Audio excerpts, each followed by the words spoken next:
Hey you Smauglings, what is happening? This is going to be the review for Star Wars Episode 3 Revenge of the Sith, and this was directed by George Lucas and stars Ewan McGregor, Hayden Christensen, Natalie Portman, Ian McDiarmid, Frank Oz and Jimmy Smits, and this is the third and final installment in the Star Wars Prequel Trilogy, and this was thought to be the final film of the saga until the acquisition of Lucasfilm by Disney. And to give you a bit of context, I have seen this film twice for this review. I've seen it in the re-release in theatres, and I've also seen it on Disney Plus, so I could take the notes and give the recap of the film here. And I've seen it multiple times before as well, quite a lot of times before actually doing this review, as I'm a big Star Wars fan, so that is natural to assume. And I'm going to give a bit of the plot for this film, and then we're going to go through the recap. And the film begins several years after the beginning of the Clone Wars. The Republic and the Separatists are still fighting for supremacy. And Palpatine has been taken hostage by the droid leader, General Grievous, and Anakin and Obi-Wan lead a desperate mission to retrieve him. And this is a really great opening. I was really impressed by the visuals of this opening, and as someone who saw it in the re-release, I can say that they still look really great. And this is a film that really does stand up 20 years later.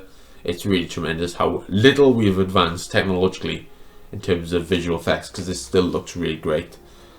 And I'm really impressed by that, because this was obviously shot on predominantly a blue screen. And films that are shot predominantly that way usually don't age very well because technology gets better. But luckily for Star Wars Episode 3, technology hasn't got that much better for visual effects. And this looks really great still. I'm really impressed by the visuals. And it's even more impressive when you consider the fact that Attack of the Clones didn't look that great, in my opinion. It looked really cartoonish in certain places. But I think the visuals are really great here for this film. And I love the tribal drum beats and the strong visuals that accompany it. It really is quite an ominous tone that it sets, as we know what's going to happen by the end of the film, and it really sets us up quite nicely for that. And the Republic and the Separatist starships battle just above the atmosphere of Coruscant, and I really love this touch because it shows you that we've not yet gotten to the stage of intergalactic conflicts that we see in the original trilogy. We're not quite there technologically in this universe, and I did really like that touch to see that. I think there's a nice attention to detail and understanding of what happens in the passage of time. So I did like that quite a lot. And we see compassion from Anakin here, where he's in his starship with Obi-Wan, and he wants to go back to help the clone trooper that's in trouble. And Obi-Wan denies him that right, and then he says that they're doing their jobs, we can do ours. And they get on with their jobs, and he's also concerned about Obi-Wan as well, because Obi-Wan gets into a bit of trouble, but Anakin shows compassion by trying to help him out. The love for his master is strengthened, and I did really like that, because it's what this film is all about, the love between those two characters, and it has to be shown really well, and it has to work, and I quite honestly think it does. So that is the case with that. And the Jedi then board the droid leader's ship, and they have to locate the Chancellor, and they use R2-D2, and they sense that Count Dooku is aboard as well. This is the leader of the Separatist party and the main antagonist of Star Wars Episode 2 Attack of the Clones. And he's back again in this particular film. And they decide to spring the trap. And we see a little bit of General Grievous, who's a cyborg, who is severely asthmatic. It seems as though he has a black lung, it seems like, because he is coughing quite a lot in this film. And obviously, if you see the Clone Wars, you can see why he is that way. And I also want to point people to the original Clone Wars 2D animated show, because I think that's a really tremendous show that people forget about. But that gave a great explanation as to why General Grievous is the way he is. and it's an awesome show. So go check out Clone Wars. It's on Disney Plus as well. It's not canon anymore, sadly, but it's a tremendous show. I love the original 2D animated Clone Wars quite a lot. And then the elevator stops working and R2 repairs it, and they reach the observation deck where Chancellor Palpatine is being held, and then we see the Count Dooku is also there as well. So Obi-Wan Kenobi, Anakin Skywalker, and Count Dooku battle each other in the observation deck. They have a duel, a very great duel here that we've got. I really love the fighting style of the prequels, I have to say, because it's really balletic, it's really elegant, and it's entertaining to watch. They're not throwing these heavy hammers at each other like they seem to be doing in the sequels a lot of the time. And I just want to say, for clarification, I love 2/3 of the sequels. It's the one film I have an issue with. But I just want to point that out because I really do love the fighting style of the prequels. I think it's really awesome. Really cool here. And then we see that they are doing battle, and Obi-Wan is incapacitated while the battle is happening, and Anakin disarms Dooku, and at the urging of the Chancellor, Anakin Skywalker decides to behead him when he says, "Do it, do it," and they gives in to his demands, and he beheads Count Dooku, and we're seeing hints of Anakin's dark side starting to show. And I wish they had a moment like this in Attack of the Clones, because Anakin Skywalker did something truly evil in Attack of the Clones, where he killed a village of women and children. That is not morally dubious at all. That is bad. There's no moral ambiguity whatsoever there. But there is when you talk about Count Dooku, someone that has wronged them as a Sith Lord. There's obviously dangerous to be kept alive, and there's moral ambiguity there. So I wish that they had a moment like this in Attack of the Clones to make the stakes higher and have you question the moral ambiguity of Anakin Skywalker more. But that is the case with that. And then Anakin expresses the regret of having to do that, and Chancellor has been a good mentor to him, so it seems, and he's trying to comfort him in this moment, saying that he was justified in his decision as he took off his hands and he wanted to take off his head. So that is completely justified in the eyes of the Chancellor.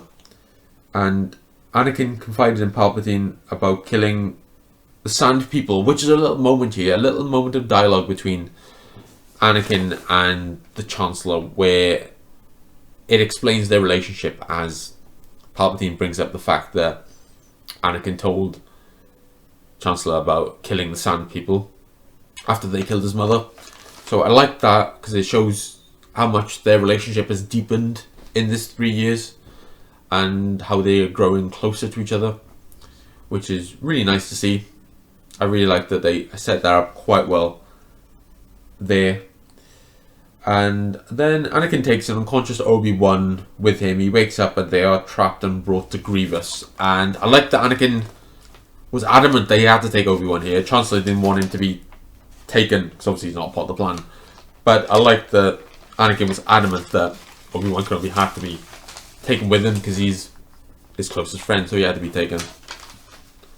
And then we see Grievous escapes, uses an escape pod, wants to Jedi escape, and the ship is severely damaged, and they land safely in Coruscant due to Anakin's proficiency with flying, which was really nice to see. It shows his talent for flying, which I like quite a lot.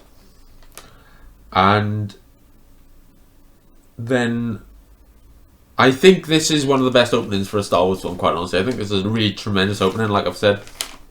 Really awesome, really cool to see everything that transpires here. You see a lot of action in the beginning of this film. Stark contrast to what you see in episode 1, which I do like episode 1, but it does start off quite slow with the negotiations with the Trade Federation. So it's a nice contrast here. It really brings you into the action here, which is very nice. And then I gotta say the chemistry is really improved here with Anakin and Obi-Wan, as they do seem like old friends in this film. I know a lot of people criticised Hayden Christensen's actor. I love Hayden Christensen. I'm a big fan of him, and I've always been a big fan of him. Even Jumper, which nobody seems to like, but I absolutely love. I think Jumper is an amazing film. Loved it. And Shattered Glass is great in as well. I've got to give a mention to that. But we know Ewan McGregor is great as well, and their chemistry here is really tremendous to see. And you can see their relationship is developing here. And then they're at the Senate, and Anakin and Padme secretly reunite at the entrance of the Senate. That did make me laugh, because they're at the entrance of the Senate and they think they're being very covert. It's a bit odd that they're in broad daylight essentially, but they're meeting secretly. So that is the case with that, and she sees him and announces that she's pregnant. And then Palpatine orders the Separatist leaders to be moved to the Mustafar system by Grievous. And Anakin is obviously not sure what to think about Padme's pregnancy. And it's not because he doesn't want to have children, but he's worried about what will happen to them.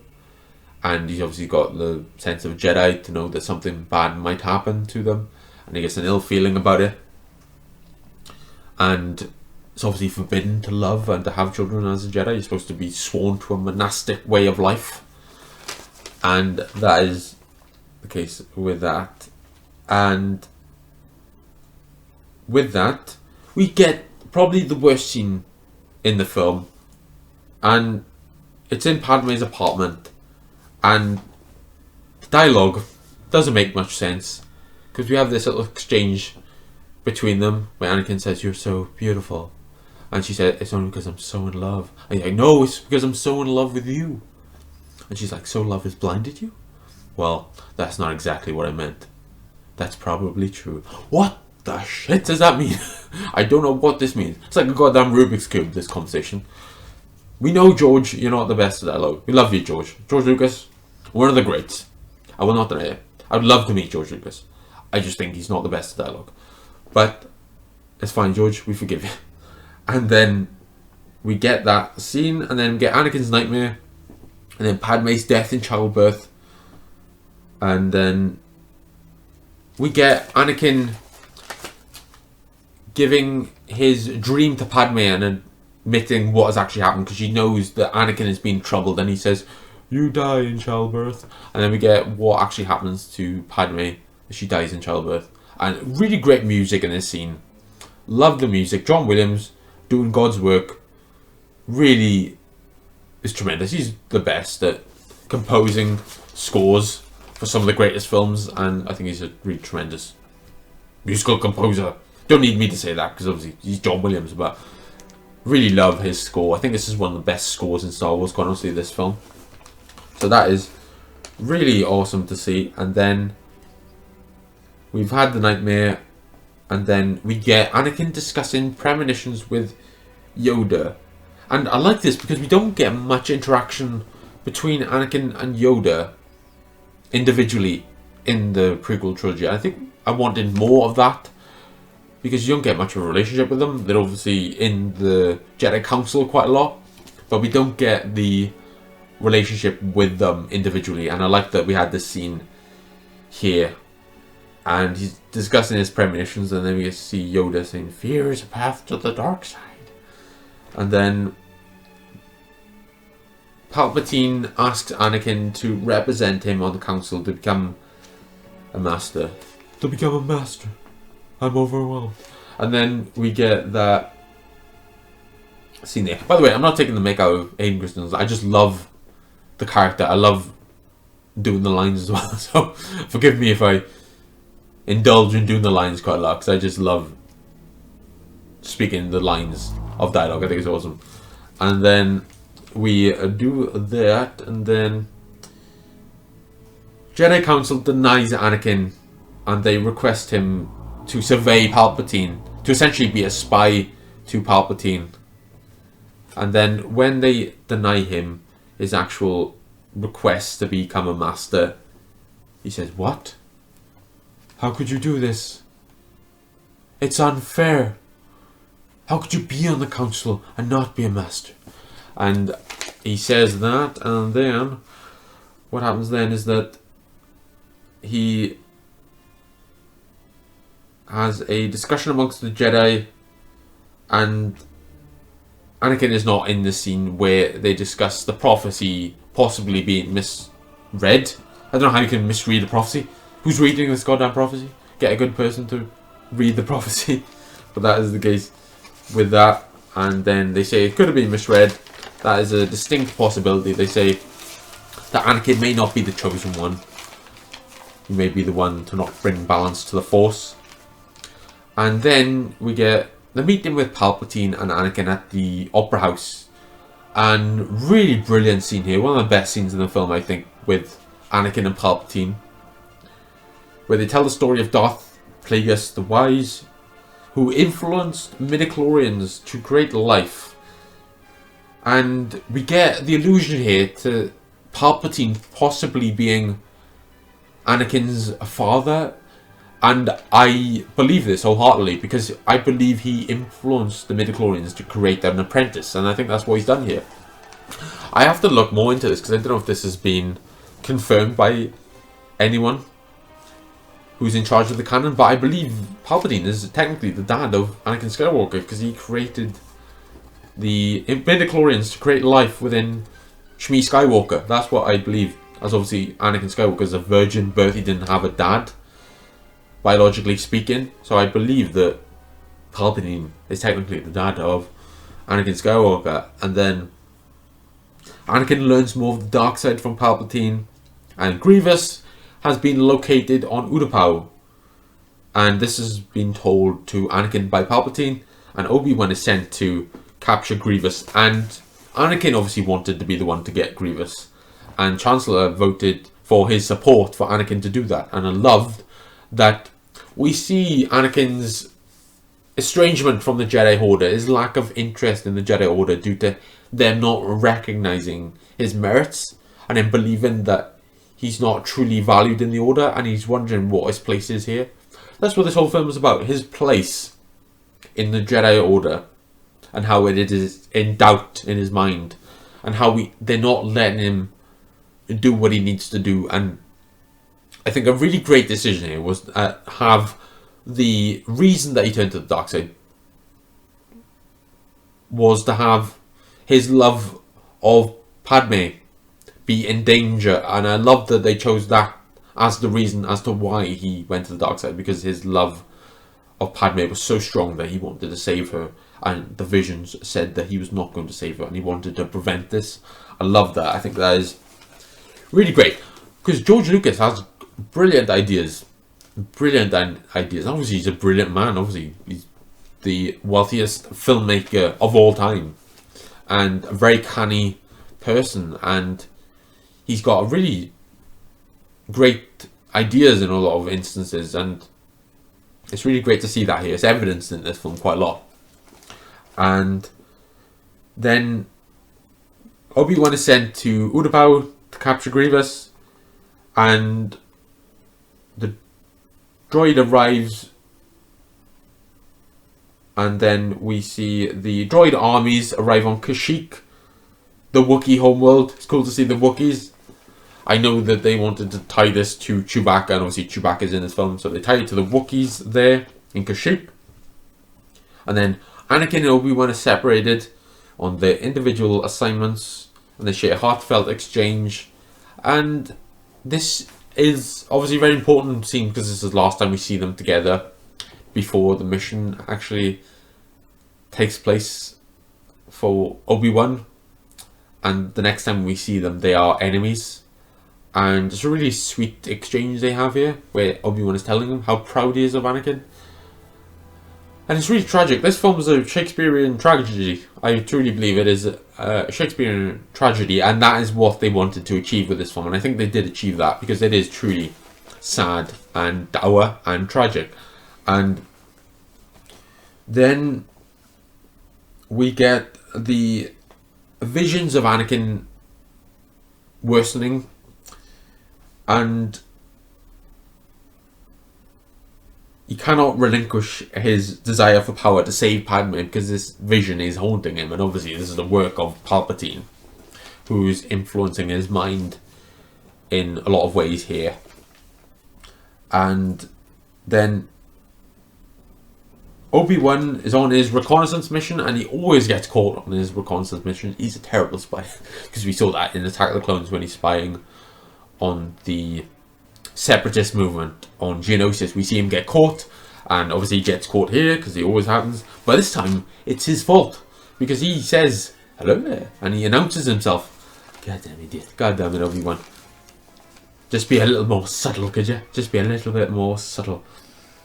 And then Grievous, the Jedi Hunter, has his lightsabers and a vast collection of them, and has trained in the Jedi arts by Count Dooku. Interesting little bit of dialogue there, where we see that Grievous was trained in the Jedi arts by Count Dooku. So we get a master and apprentice relationship between the two of them, which is interesting. I quite like that they mentioned that there. And then there's a discussion here that the war is nearing its end, and the Jedi will need to occupy the role of Chancellor if Palpatine does not give up his emergency powers that he was granted by Jar Jar Binks at the end of Episode 2. And it's completely funny that Jar Jar Binks is the one that gave emergency powers to Palpatine. That just shows you how bad of a character he is. But that is the case with that. And then Palpatine is discovered to be the Sith Lord when he has this discussion with Anakin, as he knows the ways of the Force, and Anakin relays this to Mace Windu, who goes to arrest Palpatine. And we see that Obi-Wan Kenobi kills Grievous, so that will signal the end of the Clone Wars, as that was the death of the droid leader. So that was the end of the Clone Wars. And then Anakin feels as though Palpatine is invaluable to his saving Padme's life. And we get this amazing scene here where Anakin is told to wait in the chambers of the Jedi Council. And I love this scene. This scene sticks in my mind so much because it's so beautiful. And it's a scene that really does stay in my mind. I would hope to create something this beautiful one day if I were to make a film, because the scene is Anakin in the Jedi chambers in the Jedi Council and Padme in her apartment, and there's just a shot of them looking across the city to one another, not obviously seeing each other, but knowing that both of them are there. We get this really haunting music in the background that really is ominous and tells you something bad is going to happen. Love this scene so much. Really beautiful scene. Very tragic scene, this one. Because this is the moment that Anakin decides what needs to be done. And then we see that. And then he goes to Chancellor Palpatine's office. So Anakin's got a choice to make here. He can either let Mace Windu dispatch of the Chancellor, or he can kill Mace Windu and let him die, and then he will become the next Sith Lord. And I don't know if I agree with Mace Windu's methods. Obviously he says that he's too dangerous to be kept alive, and he does that, and then we get this argument between Mace Windu and Anakin as to whether he should live or not. And Anakin can't lose him. He feels as though he can't lose him because he needs him to save Padme's life. He needs the power to save life. So he cuts off the hand of Mace Windu, and then he pushes him out the window, and then the Force that Palpatine uses in the form of electric lightning is used on Mace Windu and takes him out of the room, and he falls to his death. And then we get Anakin saying, "What have I done?" And then we get the scene between Anakin and Palpatine where he's telling him about the dark side of the Force, and he's knighted as Darth Vader, and he officially becomes a Sith Lord. And this is Anakin becoming Darth Vader.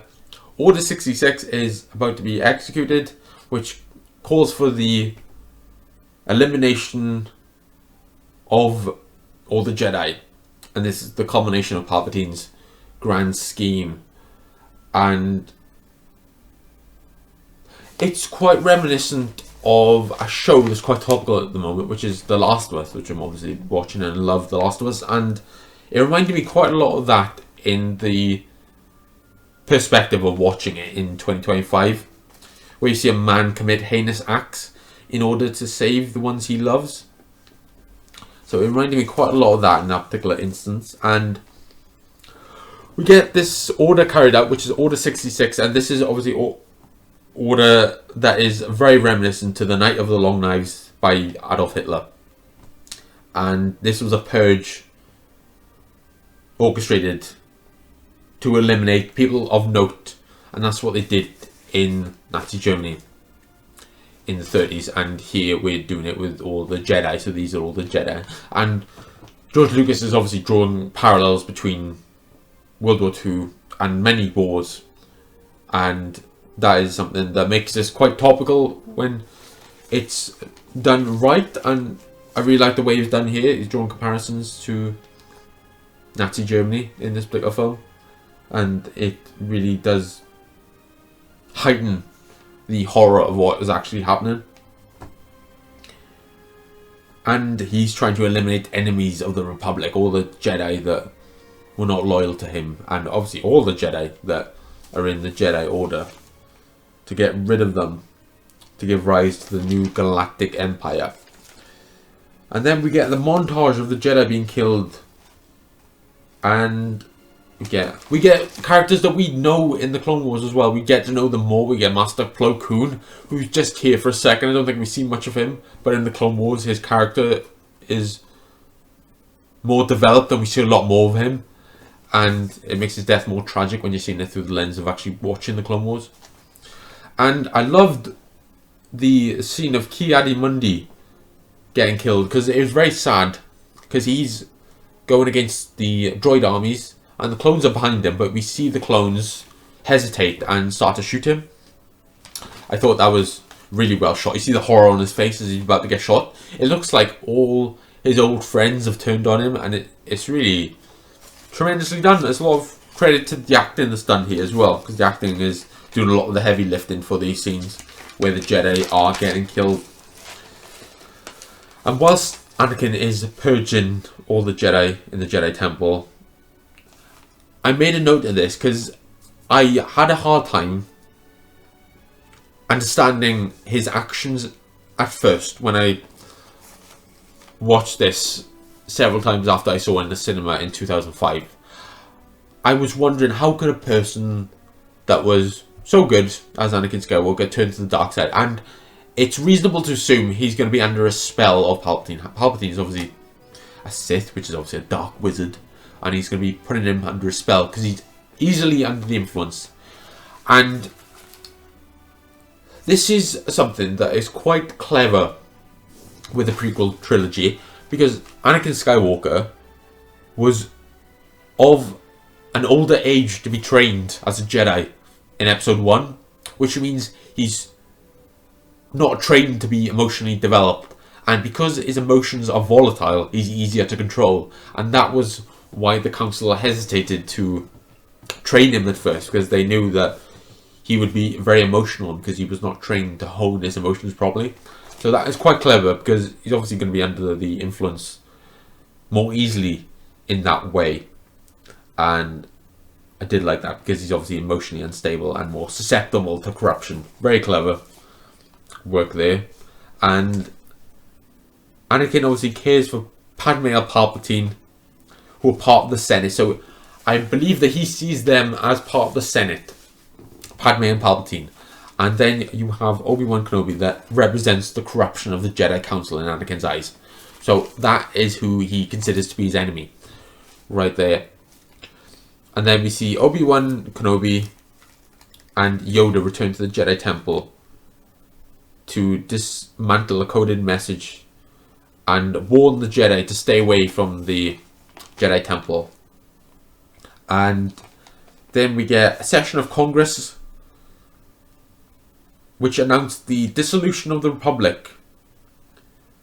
And then we see the rise of the First Galactic Empire.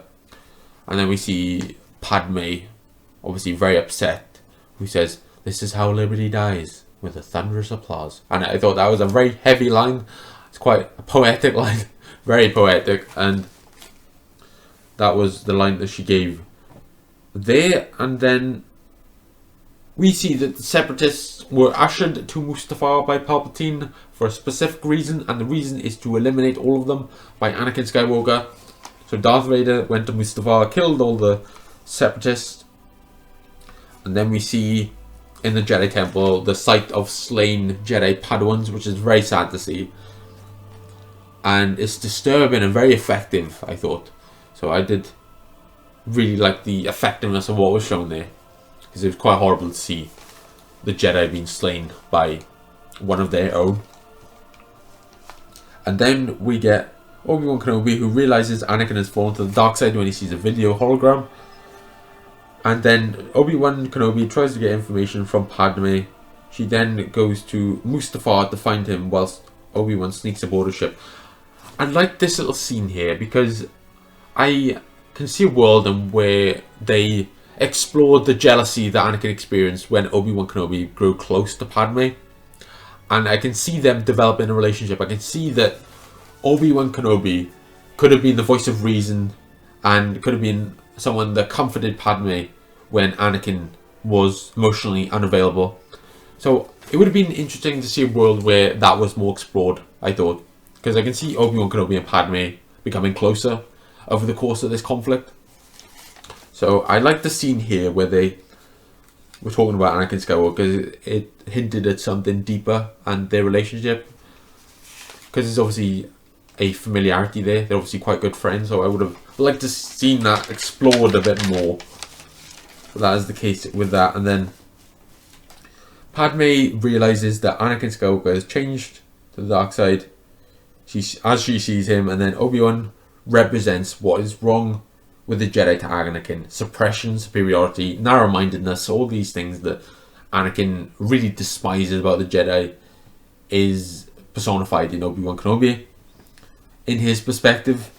And then Padme is obviously on the floor because Anakin Skywalker chokes her, because he believes that she is coming into conflict with him, and he believes that Obi-Wan Kenobi turned her against him, and it seems as though the visions have come true because he choked her. And then we see Anakin and Obi-Wan Kenobi do battle on Mustafar, which is an awesome battle, a really amazing battle. The battle we've all been waiting for, essentially, since the release of Episode 1. So it's cool to see this battle come to fruition. One of the greatest duels in Star Wars. And it was really cool. Where's the duels in the current era of Star Wars? I want more Jedi duels. We don't see many. We don't really see many of the Jedi duels in Star Wars in the current era. I want to see more of them. That's what Star Wars is essentially about for me. It's the Jedi and the Sith. That's what it is essentially about to me. So I want to see more of that. And then we see that, and then the battle on Mustafar takes place, and then Yoda and Palpatine do battle in the Senate, which is a great fight with brilliant choreography and staging. I thought it was really good. And we see Yoda escaping, and Obi-Wan sees Anakin, and they have their fight. And then we see the sad moment where Obi-Wan Kenobi severs Anakin's legs, rendering him helpless. And he takes his lightsaber and he leaves him, despite him loving Anakin as a brother. And Anakin Skywalker lays dormant and gives rise to Lord Vader. This is where Anakin Skywalker dies, as we think, and then Darth Vader is given his platform to rise.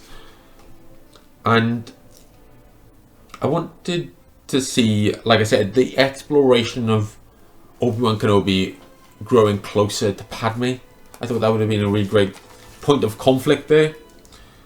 and I would have liked that to have been explored more as Anakin became consumed by the dark side, as a possible point of jealousy for him. And then Padme gives birth to Luke and Leia and loses the will to live. This is a controversial moment where she loses the will to live. She didn't die from Anakin fucking choking her out. She died from losing the will to live, whatever the hell that means. And it is a bit odd and childish to say that. What does it actually mean? But that is what is said there. And then Darth Vader is being born at the same time as Luke and Leia. I thought that was really great parallel, that Darth Vader is born at the same time Luke and Leia are born. I thought that was really poetic, really awesome to see. And then Padme's last words are, "There's good in him," before she dies. So she says, "There's good in him." So I did like that she has some hope for Anakin Skywalker at this particular point. And then we get the birth of Vader, and it is awe-inspiring. Got the amazing music playing.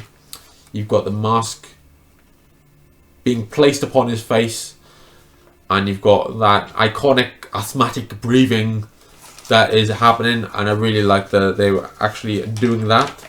I think that is really good. And then we see Palpatine lying to Vader about Padme's death, as Vader asks Palpatine if Padme is alright, and then Palpatine says that you killed her, which is not technically true because he didn't choke her and kill her. She didn't die from that because she was alive after that. She died from a broken heart. So she was alive and she gave birth. So he would have no idea that Padme gave birth to the twins. He thought that they all died.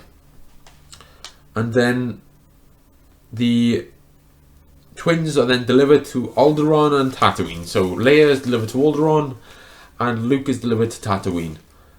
And then we see that Yoda says Qui-Gon will be able to communicate with Obi-Wan, which we see in the Obi-Wan Kenobi series. I wish they made more of that. I wish we would perhaps see that perhaps in a second season of Obi-Wan Kenobi. It would be nice to see Qui-Gon Jinn appear to Obi-Wan more, and we could see more of their relationship. Because Qui-Gon is an awesome character. I love Qui-Gon. It's probably one of the best things about Episode 1. Awesome character. Really awesome character. Qui-Gon. And then we see Padme's funeral on Naboo, which reminds me quite a lot of Lord of the Rings. It always reminds me of Lord of the Rings, this particular scene, with the funeral on Naboo. And we see Padme's parents. Where were they throughout this whole saga? And they are seemingly absent in the story up until this point. It's weird that we didn't see them in episode 2 when they returned to Naboo. It would have been interesting to see Anakin meet Padme's parents, but they were not shown up until this point in a meaningful capacity.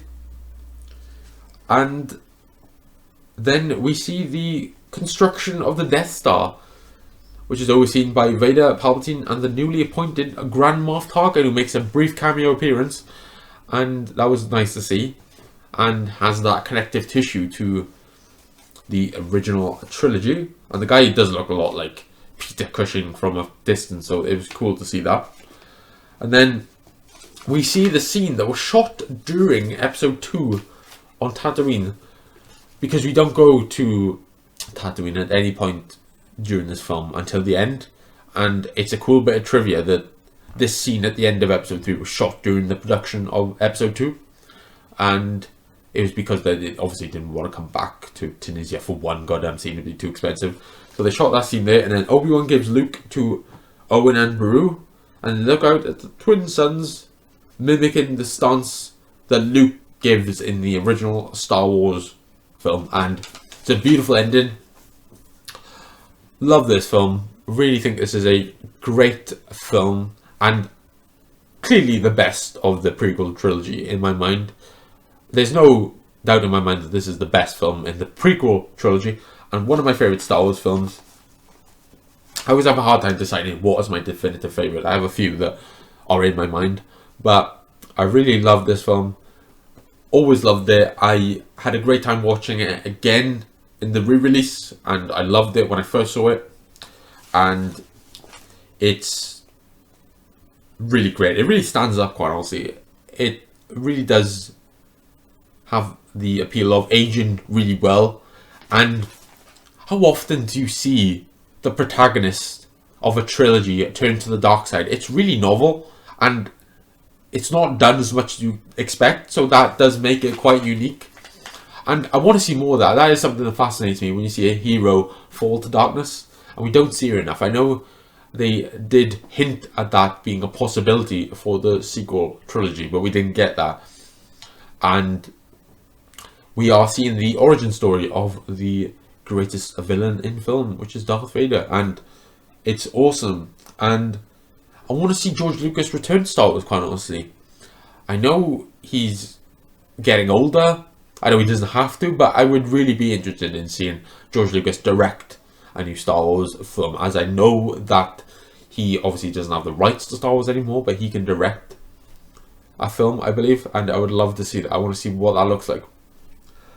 And this is a very mature, somber, tragic film, and it has that serious tone to it, and I really think that it does have a great resolution to it, and I love it.